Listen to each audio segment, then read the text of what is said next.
Hello everyone, লারাবেলের brand new সিরিজে আপনাকে স্বাগতম। আশা করি আপনারা সবাই অনেক অনেক ভালো আছেন। গত পর্বে আমরা বলেছিলাম আমরা লারাভেল 8 দিয়ে একটা ই কমার্স প্রজেক্ট ডেভেলপ করব। ওকে, সো তারই ধারাবাহিকতায় আজকে আমরা আমাদের প্রজেক্টের রিকোয়ারমেন্ট যত কিছু আছে, রিকোয়ার্ড যে জিনিসপত্রগুলো আছে, যে এলিমেন্টগুলো আমাদের লাগবে, সেই জিনিসগুলো নিয়ে আমরা আজকে আলোচনা করব। সো চলেন আমরা আর কথা না বাড়িয়ে শুরু করি।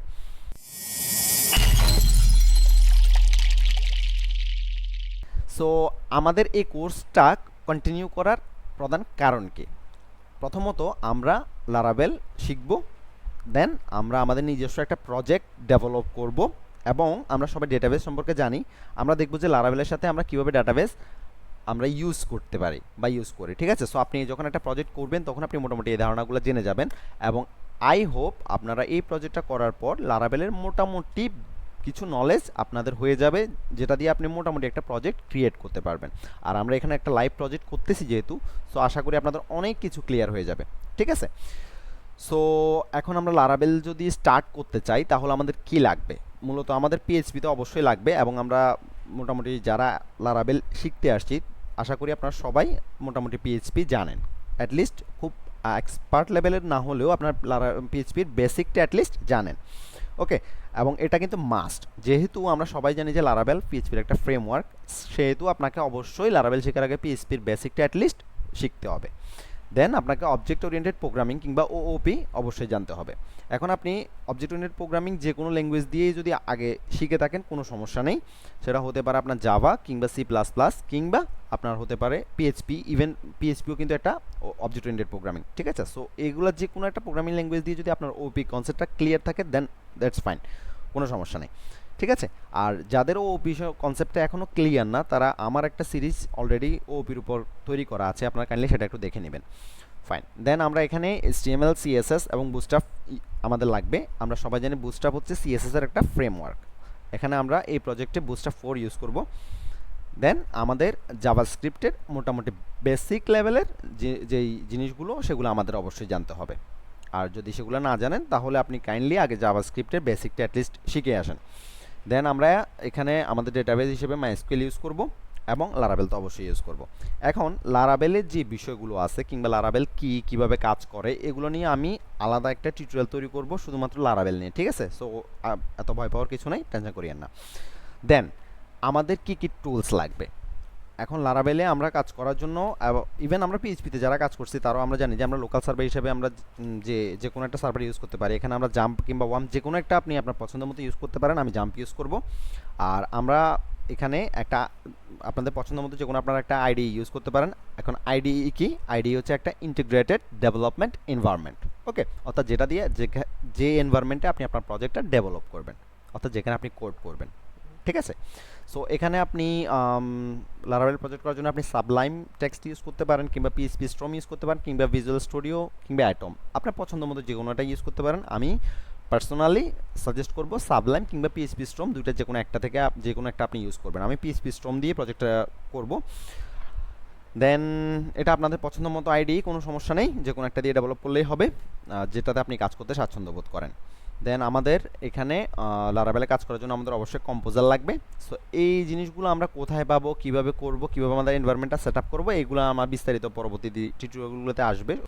দেন আমাদের এখানে কি কি মডিউল থাকবে? যেহেতু আমরা একটা ই কমার্স ডেভেলপ করব, এখানে আমাদের মূলত দুইটা মডিউল থাকবে, একটা হচ্ছে ইউজার মডিউল, একটা হচ্ছে অ্যাডমিন মডিউল। ঠিক আছে, সো ইউজার মডিউলটা কি? ইউজার মডিউলটা হচ্ছে আপনার ইউজার যেই জিনিসপত্রগুলো আমার ইউজ করবে সাইটে, অর্থাৎ ইউজার যে জিনিসপত্রগুলো দেখবে, যেগুলো নিয়ে কাজ করবে ইউজার, সেগুলো হচ্ছে আমার ইউজার মডিউল। আর অ্যাডমিন মডিউল কি? আমার পুরো সিস্টেমটাকে ম্যানেজ করবে যে অ্যাডমিন, তার যেই প্রয়োজনীয় জিনিসপত্র যেগুলো থাকবে সেগুলো হচ্ছে আমার অ্যাডমিন মডিউলের মধ্যে থাকবে। ঠিক আছে, সো যেহেতু আমাদের মডিউল এখানে দুইটা, সেহেতু আমরা টেমপ্লেটও ইউজ করবো আলাদা করে দুইটা। ঠিক আছে, আমাদের একটা অ্যাডমিন টেমপ্লেট থাকবে, একটা ইউজার টেমপ্লেট থাকবে, অর্থাৎ ইউআই টেমপ্লেট থাকবে। ফাইন, এখন আমার ইউআই টেমপ্লেট কোনটা আমরা ইউজ করব? আমরা এই টেমপ্লেটটা ইউজ করবো। এই টেমপ্লেটটা একদম ফ্রি এবং খুবই স্মার্ট এবং খুবই সুন্দর। আমার কাছে এই টেমপ্লেটটা ফ্রির মধ্যে অনেক, মানে সবচেয়ে বলবো না কিন্তু one of the best template আমার কাছে মনে হয়। সো আমরা এই টেমপ্লেটটা ইউজ করবো এবং এটা দেখতে খুবই সুন্দর। আর এটা আমরা ইউজার ইন্ডের জন্য ইউজ করবো, অর্থাৎ ইউজার যেই আমার যেটা দেখবে ফ্রন্ট এন্ড যেটা, এটার জন্য। ঠিক আছে, আর অ্যাডমিন মডিউলের জন্য আমরা মেট্রো মেট্রো যেই ফ্রি বুস্টাফের মেট্রো যেই ফ্রি টেমপ্লেট যেটা আছে সেটা আমরা ইউজ করব। সো এখন আমরা যদি ইউজার মডিউলের দিকে যাই, তাহলে আমরা ইউজার কী কী করতে পারবে। ইউজার প্রথমত একটা প্রোডাক্ট পারচেস করতে পারবে, একটা তার একটা উইশ লিস্ট তৈরি করতে পারবে, তার একটা অ্যাকাউন্ট থাকবে, সেখানে তার যাবতীয় ইনফরমেশানগুলো থাকবে, তার শিপিং অ্যাড্রেস থেকে শুরু করে মোটামুটি যে জিনিসপত্রগুলো আছে সবগুলো থাকবে, ঠিক আছে।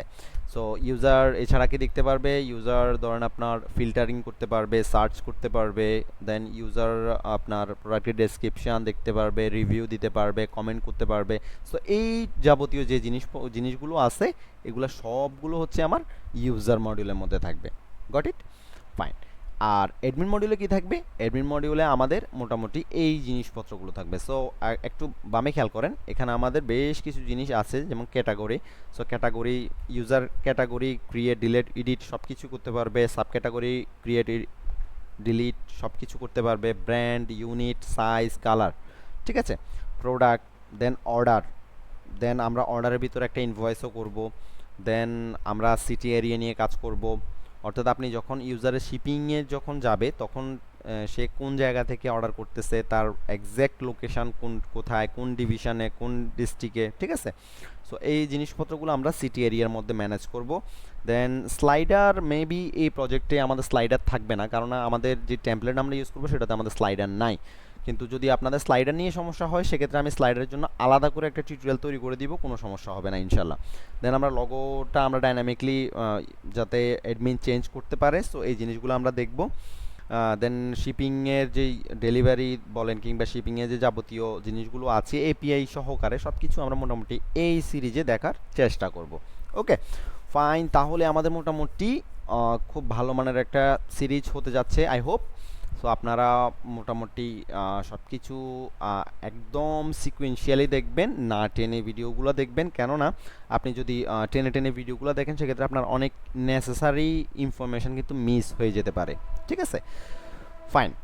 আর এরপর এছাড়া যদি ইন ফিউচারে আমরা প্রজেক্ট করতে করতে যদি আপনাদের অ্যাডভান্স লেভেলের আরও কিছু জিনিস শিখতে ইচ্ছে করে, সেক্ষেত্রে আমরা এই আমাদের অ্যাডমিনের ইনভেন্টরি এবং স্টক ম্যানেজমেন্ট যেটা, সেটাও আমরা এই প্রজেক্টে ইমপ্লিমেন্ট করে দিব। কারণ ধরুন আপনার প্রজেক্ট যখন আমরা করি ক্লায়েন্টের জন্য, তখন ক্লায়েন্ট আপনার ইনভেন্টরি এবং স্টক এই দুটো কিন্তু চায় যে আমার ই কমার্সের ইনভেন্টরি এবং স্টকের যে জিনিসগুলো সেগুলো আমার চাই। সো এগুলো আলাদা একটা মডিউল হবে, আলাদা সেকশন হবে। সো এই জিনিসগুলো পরবর্তীতে যদি আপনারা চান সেক্ষেত্রে আমি ইমপ্লিমেন্ট করব, আদারওয়াইজ করব না, ঠিক আছে। অনেক ক্লায়েন্ট আমার এই জিনিসগুলো চায়, আবার অনেক ক্লায়েন্ট চায় না। ওকে, এখন আমার একটা ইম্পর্টেন্ট প্রশ্ন, সেটা হচ্ছে যে আমাকে অনেকে কোশ্চেন করেন যে ভাই আমরা যখন স্টার্ট করব কোনো প্রোগ্রামিং ল্যাঙ্গুয়েজ কিংবা যে কোনো প্রজেক্ট যখন আমরা স্টার্ট করব তখন আমাদের কি করা উচিত?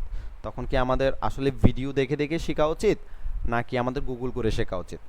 সো এটা খুবই টাফ একটা কোশ্চেন, কেননা অনেকেই টিউটোরিয়াল দেখে শিখতে স্বাচ্ছন্দ্য বোধ করেন, আর কেউ গুগল করে শিখতে স্বাচ্ছন্দ্য বোধ করেন। এটা totally depends on you. But যদি আমার পার্সোনাল ওপিনিয়ন নিতে চান সেক্ষেত্রে আমি বলবো যে যদি আপনি কোনো ট্রেনিং সেন্টার থেকে না শিখেন কিংবা কারো কাছ থেকে যদি আপনি হাতে কলমে যদি না শিখেন, সেক্ষেত্রে অবশ্যই আপনি একটা টিউটোরিয়াল, ভালো মানের একটা টিউটোরিয়াল দেখে স্টার্ট করাটাই বেটার। কেননা ধরেন আপনি যখন একদম বিগিনার লেভেলে আছেন তখন আপনি গুগল করে অনেক কিছু আসলে এক্স্যাক্ট যে রেজাল্ট কিংবা এক্স্যাক্ট যে আউটপুট পাওয়া দরকার সেটা আপনি পাবেন না, পেলেও হয়তো ওটা ওভাবে আপনি ক্যাচ করতে পারবেন না, কেননা আপনার ইনিশিয়াল স্টেটে একজন গাইডলাইন দরকার। সো এই জন্য আমি বলবো যে বিগিনার লেভেলে একটা প্রজেক্টে অ্যাটলিস্ট আপনি যতক্ষণ পর্যন্ত না বেসিক জিনিসপত্রগুলো ধরতে পারেন ততক্ষণ পর্যন্ত একটা টিউটোরিয়াল হেল্প নেওয়া উচিত। এখন টিউটোরিয়াল তো হাজার হাজার আছে, এখন আপনি ওখান থেকে অবশ্যই আপনাকে বেস্ট একটা টিউটোরিয়াল চুজ করতে হবে এবং সেটা ধরেই আপনাকে আগাইতে হবে। এবং যখন আপনি একটা দুটো প্রজেক্ট যখন আপনি করবেন, বেসিক্যালি একটা প্রজেক্ট যখন আপনি করবেন তখন মোটামুটি আপনি অনেক কিছু আস্তে আস্তে বুঝতে পারবেন, বুঝতে শিখবেন। তো আপনি যখন বুঝতে পারতেছেন তখন আপনি টিউটোরিয়াল থেকে মুভ করে আপনি গুগলে চলে যাবেন, ঠিক আছে। সো আশা করি এই টিউটোরিয়ালটা আপনাদের কাছে ভালো লেগেছে। সো যদি এই টিউটোরিয়ালটা ভালো লেগে থাকে তাহলে অবশ্যই লাইক, কমেন্ট এবং শেয়ার করবেন। আপনাদের প্রতিটা কমেন্ট আমার জন্য ইন্সপায়ারেশন হয়ে থাকবে। সো কমেন্ট করতে অবশ্যই ভুলবেন না। আর আপনাদের পরিচিত ফ্রেন্ড সার্কেলের মধ্যে যদি কেউ লারাভেল শিখতে চায় তাহলে অবশ্যই তাকে ইনফর্ম করবেন এবং গ্রুপ ওয়াইজ শেখার চেষ্টা করবেন, তাহলে অনেক বেশি শিখতে পারবেন। আর যে কোনো ধরনের সমস্যার সম্মুখীন যদি আপনারা হন সেক্ষেত্রে অবশ্যই উইদাউট এনি হেজিটেশন আপনারা আমাকে নক করবেন। আমি সর্বোচ্চটুকু চেষ্টা করবো আপনাদেরকে হেল্প করার জন্য। আর এর পরবর্তী টিউটোরিয়ালগুলো খুব মনোযোগ সহকারে দেখবেন, কেননা এই টিউটোরিয়ালগুলোতে আমরা আমাদের এনভায়রনমেন্ট সেট আপ করবো, আমাদের ডেটাবেস স্কিমা ডিজাইন করব। সো আমাদের পুরো প্রজেক্টের যেই কোর যে জিনিসগুলো সেগুলো আমাদের নেক্সট টিউটোরিয়ালগুলোতে আসবে। সো নেক্সট টিউটোরিয়ালগুলো অবশ্যই দেখার আমন্ত্রণ রইল। আর নেক্সট ভিডিওটি আসার আগ পর্যন্ত আপনারা সবাই অনেক অনেক ভালো থাকেন, সবাই ঘরে থাকেন, সুস্থ থাকেন। আজকের মতো এখানেই বিদায় নিলাম। আল্লাহ হাফেজ।